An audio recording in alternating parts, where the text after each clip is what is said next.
Richard. Arne, it sounds like you said on TV there's a bit of shock, a bit of disbelief at that. Is that just the manner of the goals, the result? Is it everything? I think the two things you just said, the result, the manner where we conceded the goals, the way the whole game went for us. For me, it felt there were so many positives to take from this game, and which has happened to us many times this season, where you felt like, oh, there are so many positives to take, except for the result. And then it would have been nice to get that result combined with the performance, but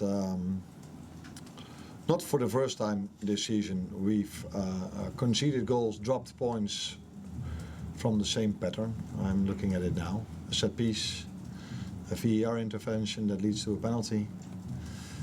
The first chance they had, which was the 2-2, because the 2-1 wasn't a chance, that was he wanted to, I think the ball was already out, there was contact, so he gave a penalty, and then the first chance from football of them led to the 2-2.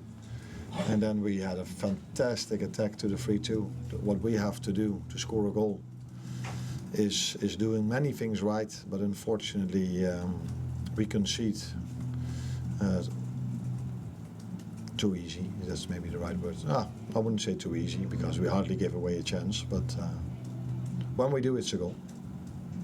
Beth? It feels like the season, when things start to go wrong on the pitch, there is maybe a little bit of a collapse mentally from some of the players. Do you feel that? And if you do, how do you go about it? No, I don't feel that.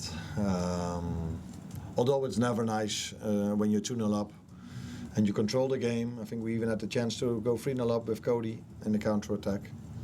And then it's not even a dangerous situation that leads to a penalty. And then if you play at Leeds, or no matter which stadium you play in the Premier League, then there's belief again. And that belief becomes even stronger if then the first chance they have that goes in. And so it's 2-2. And then I saw mentality, the mentality to come back. Not only mentality, also quality. Maka, who stepped over the ball, Dalmo was in the position we wanted him in to be today, and finished it off. Referee came with 9 minutes of extra time, and in that 9 minutes of extra time we conceded a set piece. James? Arne, you're in such control at 2-0, you're quiet in the crowd. It was such a needless penalty to give away. How concerned are you about Konate's form? Unfortunately for him, he does a lot of things well, but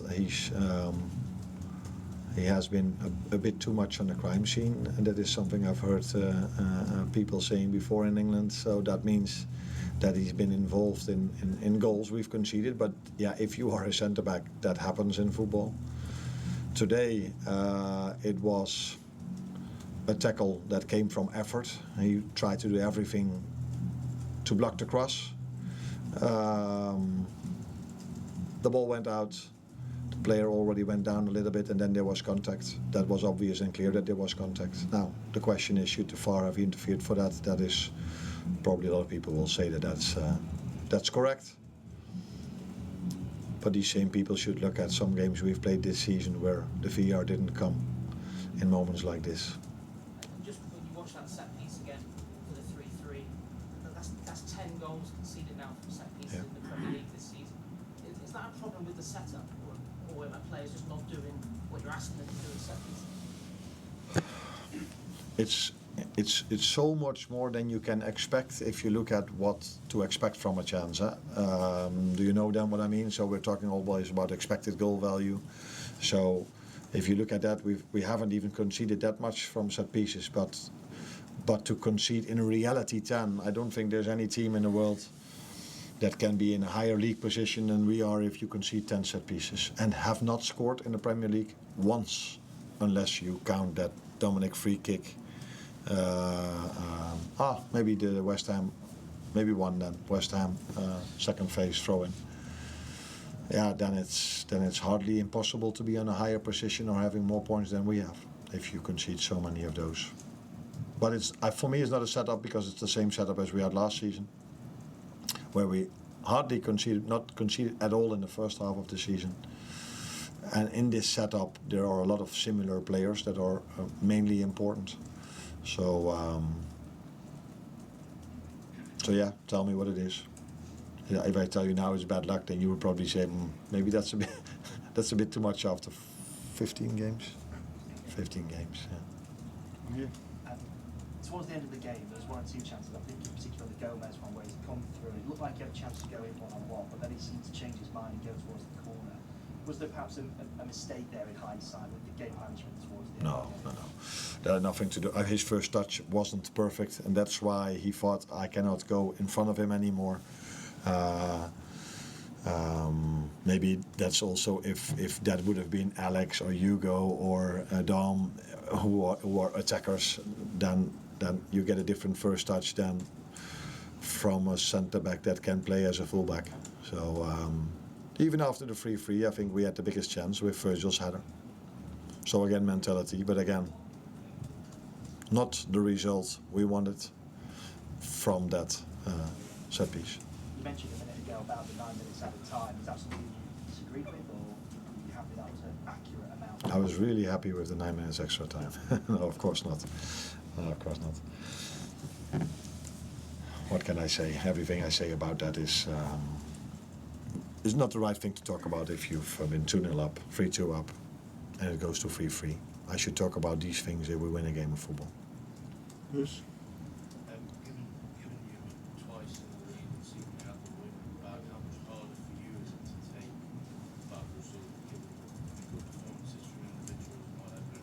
How hard is it going to be to raise the move against you quite upset in there, and if it's allowed on Tuesday, Brighton going next Saturday? Yeah, no, it's really hard, but it's not about me.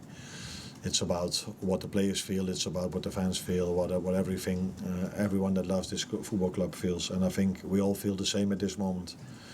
But what I also hope everyone sees that these players are fighting really, really, really hard. And combine that with good football. Again today, we hardly conceded a chance. Hardly conceded a chance. And concede 3 goals. Paul Joyce, last one. Last one. The week as a whole with West Ham is something how we can praise that in these 3 games of the week. Do you see shoots of progress overall? Yeah, I see this, but it's not for the first time that I see us doing many things well this season without the result, combining the result with the performance. But yeah, as you said, I don't know if you said this, but I can take a lot of positives from this game. If we would have won it with 3-2 or with 2-0, I think we were all said, controlled performance, dominant, against a very difficult team to play against because Chelsea experienced it, City experienced it the second half. They changed their playing style to long ball. They didn't did this before. So it has shown how difficult it is to play against that style. We know this for a long time because teams do this against us already for 14 games, but some other teams are experiencing this now as well. Yeah, and I think we're improving. Individuals are improving, performances are improving, but as you just said, it's hard to take for these players as well that are putting so much effort in, fighting so hard, doing a lot of things well, not to get the result so many times after each other. I think we can all understand that does something with an individual and with a team. Yeah, but as I said, I will keep reminding everyone about the fact that after the 2-2, I didn't saw a team that stopped. I saw a team that came back to 3-2, and after the 3-3, I saw a team that had the biggest chance. Was Alex's header also after the 3-3? Yeah, so 2 headers, twice close. But yeah, we have to do a lot to score a goal, as I've said many times already. Thank you, everyone.